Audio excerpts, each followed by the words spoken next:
Welcome to Cinema Bites, your go-to for movie recaps in a flash. Big twists, epic moments, all in just minutes. Our movie starts with a woman named Iris, who is with her boyfriend in the car. He had blindfolded her to surprise her. He takes her to a famous, grand restaurant. When Iris sees the restaurant, she's shocked and couldn't believe she finally got to visit that place. That day was its grand opening. She's delighted and thanks him for the sweet surprise. They go inside to take pictures and everything was beautiful and perfect. When she gets in the elevator, she feels nervous. This is because she found out that the restaurant is 494 feet high and weighs over 9,000 tons. When she learns that the restaurant project was completed ahead of schedule, she becomes more anxious. When they arrive, they are denied entry. The staff tells them, "You're not on the list, and the guy you arranged with, Jake, was fired this morning." Bobby tries to argue, but they are told to step aside. They take advantage of the staff being busy with other customers and sneak in. They mingle with the crowd, enjoying the atmosphere. When Iris looks out the window, she gets terrified. Bobby apologizes, saying he didn't know she was afraid of heights. She gives him a flower and says everything is fine as long as he's with her. Unfortunately, she pricks herself on the flower's thorn but doesn't think much of it. Bobby goes to get her a drink, but he has bad luck. When he finally gets 2 glasses, Iris becomes anxious and rushes to the restroom. On her way, she looks down through the glass floor and sees the ground below, which scares her even more. Accidentally, a piece of the chandelier falls, but she doesn't notice. An employee notices her pale face and asks what's wrong, saying she looks unwell. Iris confesses that she's pregnant and hasn't told Bobby yet. She plans to surprise him today. The employee reassures her, saying if Bobby truly loves her, he'll be happy about the news. When Iris comes out, Bobby takes her to the balcony. She feels terrified by the height, and just as Bobby is about to say something, a security guard interrupts. He tells a boy not to throw coins because they could hit someone below. Bobby continues, kneels down, and proposes to her. Iris tells him she has something to confess first. She's pregnant. She apologizes, but Bobby is overjoyed, saying it's the best news of his life. Iris asks if he's upset, and Bobby assures her he's not. Iris is thrilled and accepts the proposal. Bobby puts the ring on her finger. They go inside to celebrate, drink, and dance. However, the boy throws a coin, and it gets caught in the ventilation system. It causes chaos inside. Iris senses something is wrong and stands frozen in place. Suddenly, the glass shatters and everyone on it falls. Even Bobby falls, leaving Iris devastated. People panic, running as fire spreads. Iris hides, trying to escape. She sees people using the stairs and tries to join them, but the staircase collapses. She runs back to the elevator but is pushed away and can't get in. The elevator takes the others and falls. Iris desperately searches for a safe place as the entire floor collapses. She narrowly escapes but sees a coin fall onto the piano, causing it to collapse and take more people with it. Eventually, the entire restaurant crumbles. Iris finds a boy alone and tries to save him, but they both fall with the rest. Suddenly, Steve wakes up screaming. It turns out it was all a nightmare. Her friends stare at her, confused.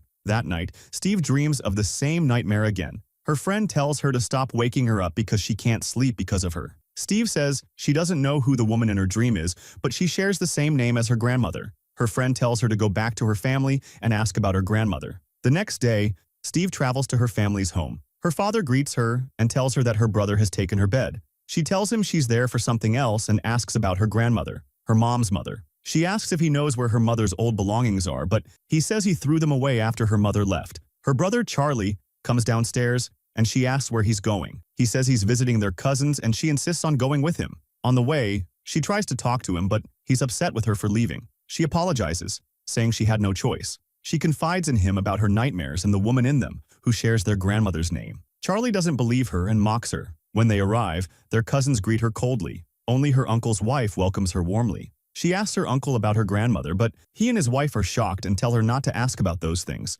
They describe her grandmother as crazy, saying she used to send messages and photos predicting people's deaths. Steve insists the nightmares are ruining her life, but her uncle brushes her off. She begs her aunt for help, who tells her not to open the bottom drawer of the bookshelf. Steve immediately opens it and finds a box containing her grandmother's belongings. She's shocked to see a photo of her grandmother, who looks exactly like the woman in her dreams. She finds her grandmother's location and goes to see her. Her grandmother lives in a strange cabin surrounded by sharpened wooden stakes. Steve approaches the door and knocks, introducing herself as her granddaughter. Her grandmother tells her to leave the box outside the door, and Steve does so, trembling with fear. And she tells her to enter slowly and not to move. She tells her that she looks exactly like her mother. She seats her on the chair and asks if her mother told her that she left her when she was 10 years old. She says she saw her messages and came because of her. She tells her she always dreams of her in the Skyview restaurant. She was shocked and told her she looked just like her. She explains how she saved many people that day. The scene flashes back to the restaurant,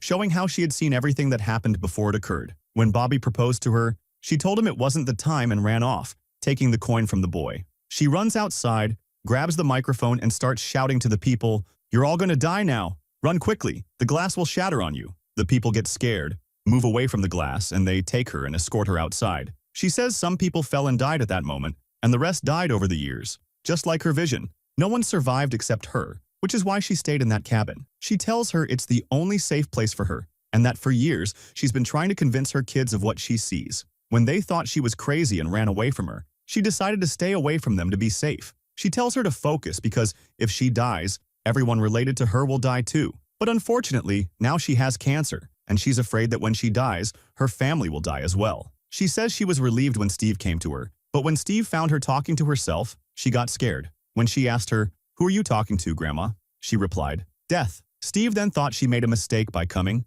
and that her grandmother was just crazy and wrong. When her grandmother told her that safety lies in living with her, Steve refused and got scared. She told her she had university and couldn't leave, so her grandmother gave her a book and said it would protect her from death. But Steve didn't believe her and decided to leave. Her grandmother got worried, ran after her, and told her she must keep the book. When she saw that Steve left without listening, she decided to leave the cabin for the first time in years. She told her, "You will now see with your own eyes that I was right." And just like that, she died the same death she had in the restaurant. Steve was shocked by what happened, and everyone attended her funeral. When she tried to convince them of her words, no one believed her. After a while, Steve's mother arrived, and as soon as she saw her, she got upset and left. Charlie ran after Steve and told her, "You're not leaving again after coming back." He tried to soften her heart toward her mother, but she was adamant. He told her she was acting like her mother by leaving them now. Steve decided to stay with him. When she returned, she researched death incidents. When she went to get the book, she remembered the scene of her grandmother's death.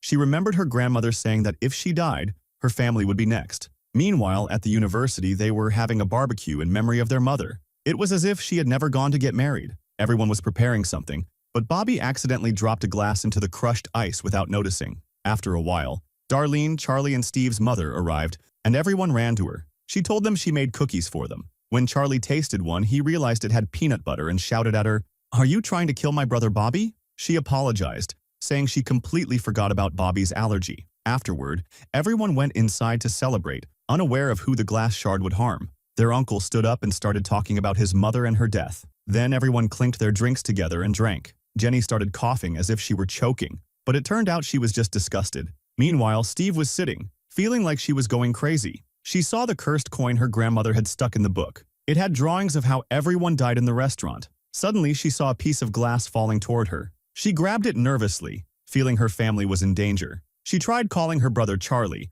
but he was busy jumping around. When they called their uncle to join them, he didn't hesitate. Darlene shouted at him to wait and quickly remove the fork from under the trampoline. His wife didn't notice she dropped the bottle, which hit the water machine's button, causing all the farming tools stored nearby to catch fire. Steve arrived at that moment, looking at everyone, terrified, not knowing who would be the next victim. As soon as he jumped on the trampoline, the wooden plank they were playing with fell onto the drink containing the glass shard. Their uncle unknowingly stepped on it, and the fork fell onto the lawnmower, turning it on. She ran toward her uncle, and just like that, their uncle died. He was the first to die in the family after their grandmother because he was her eldest son. Everyone was shocked, and Steve felt like she was losing her mind, trying to figure out who was next. She made a family map and realized that her uncle's children would die in order, from oldest to youngest. Charlie came in and, seeing her papers, asked what she was doing. She told him that their grandmother was right. The next day, she gathered the whole family and told them their grandmother had warned her.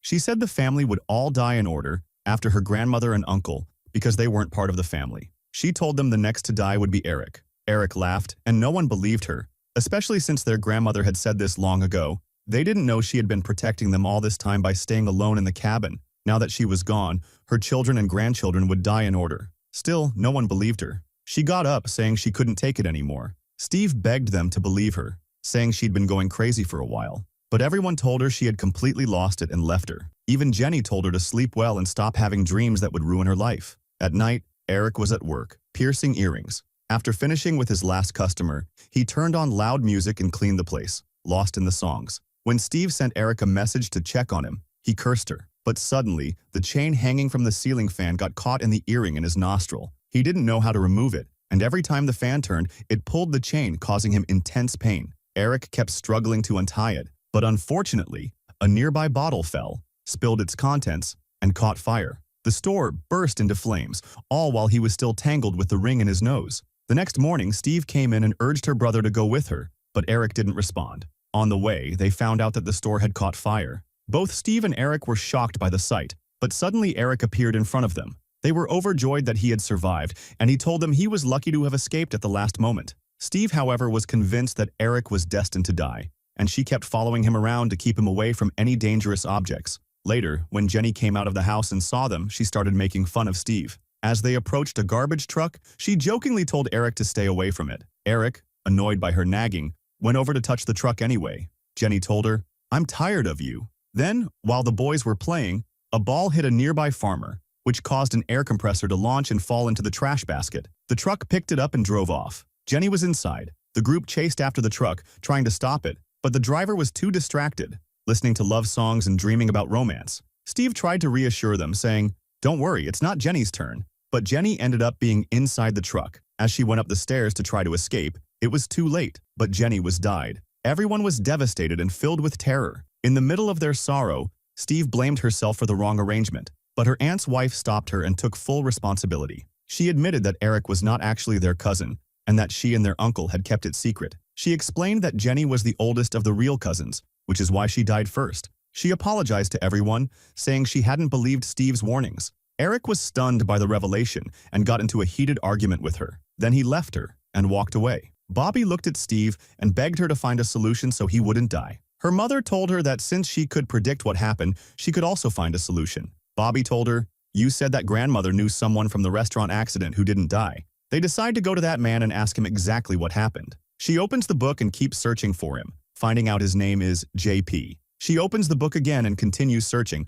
until she confirms his name is JP. His mother responded and told her she knew that name, that her mother had written his name many times in the letters she used to send them, and that she had mentioned before that he worked at the Hope Star Hospital. They quickly decide to go there, but Steve becomes worried about Bobby and tells them that security should stay at home. He tells her he read about many accidents happening at home and insists on going with them. They stall for a couple of hours, and when Eric sees them, he decides to go with his brother. They arrive at the hospital and try to protect Bobby. When they find JP, he immediately says, "I've been waiting for you for a long time." At that moment, it is revealed that this child is the little boy she saved a long time ago. Back then, when she saw him, she took him out of the restaurant. When they asked him how he survived until now, he replied, "Because you're still alive. And since you've come here, it means Eris and her eldest son are dead." He tells them Eris must die first, and then he will die because, in the vision, he died after Eris. He explains that there are only two solutions. The first is to kill someone, which would take the remaining life they had left, and the second is for a person to die and then be revived, breaking the curse. When they ask him if there is no third solution, he tells them, "No, you're going to die. That's the only way." Eric hears these words and tells Bobby he has an idea. "Let's find something to stop your heart quickly, and then I'll waken you. After all, we're in a hospital, and it's legal." Indeed, he takes him outside without anyone noticing. When Bobby suggests finding a better solution, Eric tells him, "If you kill someone, you can't guarantee how much time they had left." Eric decides to give him something with peanut butter, which Bobby is allergic to. He goes to get something from the fridge, but it's stuck and won't open. Eric keeps trying until the zipper gives way, and they hide in a room. Due to the noise from the door, the X-ray machine turns on. Eric gets stuck, and when Bobby eats the peanut butter cookie, he quickly grabs the adrenaline pen and says he won't let him die. Bobby eats the cookie, but soon, he struggles to breathe. The X-ray machine's temperature rises, and no one notices. Outside, people search for them. Suddenly, the machine starts pulling in anything metallic. Because Eric had piercings everywhere, he gets pulled in, along with his chair, which gets stuck to the machine. Eric dies tragically. A nurse notices the metallic objects being pulled in and rushes to the X-ray room. By then, Bobby finally reaches his pen, uses it, and survives. But just as they think he's safe, a zipper gets pulled and hits him. The nurse screams and everyone gathers in the room. The three of them sit together, overwhelmed and unsure of what to do about the disaster they're in. They decide to find Darlene and her children. Darlene tells them the safest place for her is her mother's cabin, where she plans to save her children and live like her mother did. Steve warns her that death won't let her reach the cabin, and she decides to go with her because she senses it. However, the cursed coin falls from the book without anyone noticing. An old woman finds it and takes it. They reach the cabin, but it's locked and can only be opened from the inside. Steve decides to drive the car into it before something kills her. Unfortunately, the car gets stuck, and Steve tells her mother to enter the cabin quickly. She gets out, enters with Charlie, but suddenly the cabin catches fire. The car flips into the lake, but her mother survives and quickly helps Charlie. Just as they get up, the cabin collapses, killing her mother. Charlie is devastated and rushes to his sister, finding her dead. He tries everything to revive her, until she finally wakes up. He tells her the curse is broken because he brought her back to life after her death. Later, at Charlie's graduation, Steve places a flower in his suit, but she still feels uneasy. The old woman who found the coin buys a cookie, and the cursed coin falls again. She gets hit by a train, and Steve's father introduces them to a doctor friend. When they tell him Charlie came back to life, he dismisses it as impossible, saying they must have been imagining things. The two are shocked and look at each other, only to see a train speeding toward them. They run to save themselves, but unfortunately, both die at the same time. Thus, no one from the cursed family remains, and the movie ends. Don't forget to like,